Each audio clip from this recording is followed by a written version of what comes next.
Hi everyone, how are you? Give me a moment. Okay, so welcome to my channel. Thank you for coming on this live. One person with me right now, thank you. And hi to everyone else who joins later. So again, I know I missed a week, but I'm sorry. And I know it's on Friday, but I'm doing my best to get into a routine. But anyway, a quick reason why I'm doing this is because for those who don't know, the audio version of the book Conversations with God had been taken down and for copyright reasons. So anyone who kind of puts it up eventually, when they find it, there's a high chance it will be taken down. So I thought it would be great to create a dialogue with each other, so we can talk about it, because the book is amazing. And I'd like to thank, I can't remember their name, but someone reached out to me on Facebook. Thank you for reaching out, because sometimes you do videos and it can be a bit discouraging sometimes when not a lot of people are on, and you kind of sometimes lose motivation. But thank you for reaching out, because it kind of encouraged me to know that there are people watching my videos. So thank you. So I wasn't well yesterday, but here I am today.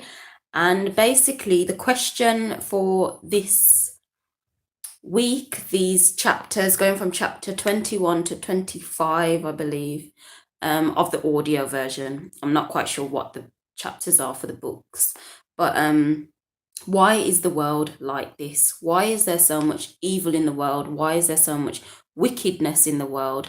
If God is all powerful, all loving, all forgiving, all of them good attributes, then why is there so much death and pestilence and not nice stuff happening in the world around us? So yeah, that was the question. I found it quite interesting, because growing up being like a strong believer in the Bible and Christianity, when I was in school, I had a teacher, a science teacher, and he basically said the same thing. God doesn't exist, because if he did, then my mother wouldn't be going through so much suffering right now, etc., etc., etc. And while I was growing up, that particular question anyway, I could never answer, because I didn't understand why all of that stuff was happening. Or the only kind of explanation we're given is simply sin, because sin entered the world. That's why these things happen. But obviously this book, though it's called Conversations with God, it's completely different to the normal view. So it's quite interesting. But comment down below, what were your experiences, if you've ever faced that, someone saying, oh well, if God exists, then why is this happening, and blah blah blah. What was your response back then? Mine was literally just sin. But what the answer he got was quite interesting. So it started off by basically saying, the lady was talking at this point as God, saying, I don't demonstrate love by not allowing you to demonstrate yours. So and you can't demonstrate love until you know what it's like not to love. So we'll start off on them 2 points. It's basically saying that God, I was saying, well, this is what I got from it, and everyone has their own interpretation, but what I got from this was the only way to kind of say understand God, or the God within us, or however you look at it, whether you see God as a being or God within you, however you look at it. But the only way you can say understand God really, or to understand why God does certain things, is purely through our own experiences. So through our own experiences of experiencing love, experiencing hate, anger, etc., etc. And again, we can't really experience that love that happiness without actually experiencing the opposite of that. And then it went on to say that nothing exists without the other. You need the other counterpart for one. All up in the camera. You need the other counterpart for one to exist. So it basically says love doesn't exist without hate, without everything that's opposite of love. And it went into where God comes from. I probably shouldn't title this "Where Does God Come From?" I don't know, but it mentioned this isn't in another part before, but I don't think I touched on it. But it basically says God, or where we all come from, basically is the land of the absolute. So it basically just is. That's it. I feel that complete understanding really is kind of beyond our comprehension. That it just is. It's like, what is that really? But that's what it said in the book, that it just is. And in that realm of absolute, in that realm of isness, is simply just knowing. So you know everything. And I believe I mentioned that a couple weeks ago, in terms of you know it, but you need to experience it. So in that realm, you know it all, you know everything, but there's no experience in that realm. There's no physicality. You can't experience it. So in this realm, we're able to experience that, to add experience to our knowing, basically. Like I said, it's kind of like, in our terms, theory and practical. You know, they have the theory, they know that this, even though theory is kind of like theory, they don't exactly know, but yeah, basically theory and practical. So, and I mentioned a point which I found kind of mind-blowing. It said knowing is a divine state. So that made me think of, like, there's things I'm kind of learning about and going through, and I'm seeing more and more each day that it's about remembering and knowing who we are as individuals, as people.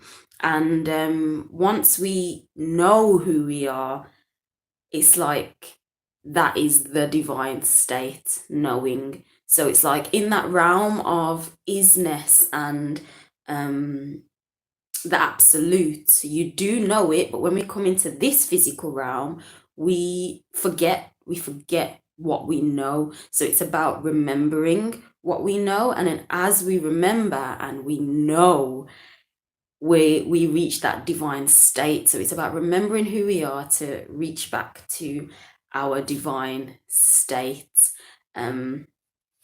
Yeah, I found that interesting. I really, really did. Yeah, knowing is a divine state. Yeah, because there's a phrase. There's a phrase that says, I'm sure it's a Egyptian proverb. I'm sure it's a proverb from somewhere, but it says to know thyself, to know thyself. The beginning of all wisdom is to know thyself. So yeah, that's what I found. That's what sparked a flame in my head when I listened to that. I didn't read it, I ain't got the book, I was just listening. And yeah, it went on to saying, you know, though knowing is a divine state, the actual joy, the fun, the excitement is the experience. So, like I said, you know, when it comes to driving, the theory is just like, yeah, theory, getting all the questions, like, yeah, you know it. But the excitement, the thrill,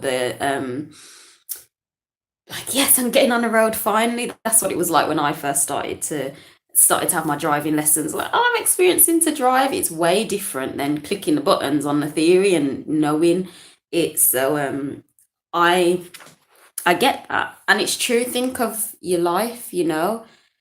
Though sometimes and some things might be hard, but it's like when you look back at it, it's like, yo, the experience was amazing because you've learned from it, you know. And of course, the things that are fun and exciting anyway, then that's the experience, and it's great. So the next thing, yeah, it went on to say, so it goes in like a triad. It's knowing, experiencing, and being. And it mentioned that that is like the Holy Trinity, what we identify as the Holy Trinity. It went on to say, like God the Father is all knowing, knows all that. The experience is like the Son, and the being is like the Holy Spirit. And went on to say that that's the Trinity, but it didn't say that that like is. It's just using this as an example. She went on to say like, it's not. I'm not. Gender isn't the thing here. I'm literally just saying this because that's how you comprehend in your lifetime how to comprehend it. It's not a case of, yes, this is a father, yes, this is a son. And the same, it says, you know, there were earlier holy writings, which I need to look up on this, that it was the mother and daughter concept, but both were wrong. You know, it's not a case of gender. That's simply just how we can comprehend what we've been told. So yeah, and it mentioned that all things like in the spiritual realm as well, so spiritual realm is in triads, so three. So that's why it mentioned, you know, Father, Son, Holy Spirit, Mother, Daughter,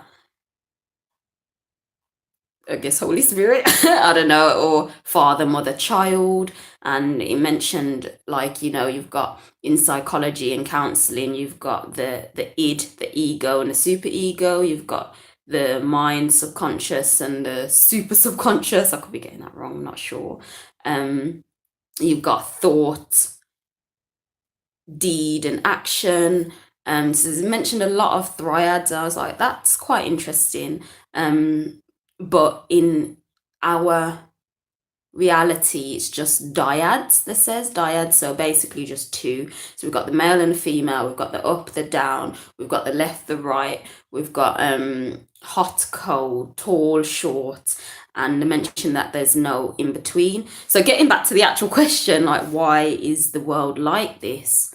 Again, in terms of the experience, you're not able to experience one without the other.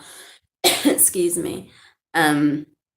So that was one aspect. And then they went on to say, this was profound to me, that worldwide calamities happen because of the worldwide consciousness.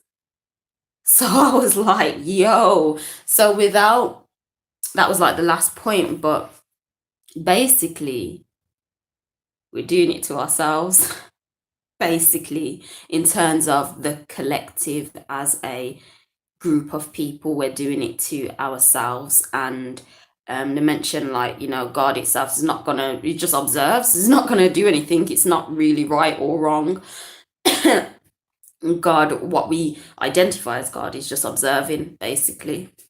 So yeah, I found that profound because I know a lot of things say, and I've been hearing and learning and researching myself, like, you know, it's about raising the consciousness of the planet, raising together, not just yourself. And it's within that raising together, that's when these worldwide calamities will go down.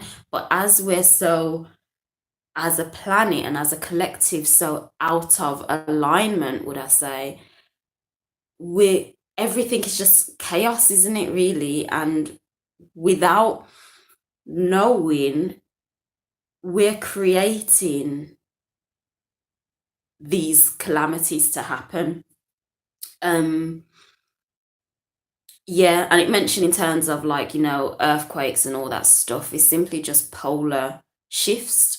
So you've got the polar shifts of the planet. That's when things just change, basically. So I'm sure the last polar shift was like 2012. That's why a lot of people were saying, oh yeah, the world's gonna change, blah blah blah blah blah blah. No, the world's gonna end. But it wasn't. It wasn't a case of, sorry, the world ending in terms of physical, but rather we're getting a new earth. You know, things are changing. Not It's not like completely ending. And if you look really, I found out today, if you actually take a look back, a lot of it, I believe that 2012 thing was simply just bringing back the feminine energy. If you go and look back from 2012, you know, it's so much more. Females are kind of standing into their power and coming back, because it's about duality, isn't it? It's about becoming one with everyone and a balance. You know, it was, well, way before, it was highly matriarchal, so it was women who were in charge, and then it was patriarchal, men were in charge, and now the women are coming back. So hopefully as a collective we, you know, get that balance right there. But yeah, and as we grow as a consciousness, as a collective, then, and we get to like higher levels, then all of these horrible things should slow down, you know, um, because we're just more aware, we're more loving, rather than, for example, throwing nastiness that pollute the air and the seas and the ground. We wouldn't do that anymore because it's harming all of us, you know. And I feel until we get to that point, as a collective, we're harming each other. So I found that quite profound, that basically why all that evilness happens in the world is because as a consciousness collective, we are doing it to ourselves. And yeah. What do you like think of that? Whenever whomever watches this, do you believe that we're doing it to ourselves? Do you believe that we are in control of it? Let me know. Let me know. Like I says, this book. Sorry, my throat.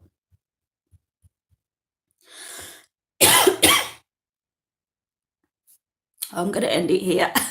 I wanted to say more, but I need to go get some water, so you can hear my throat. Thank you so much for watching, and I'll see you next week. Bye.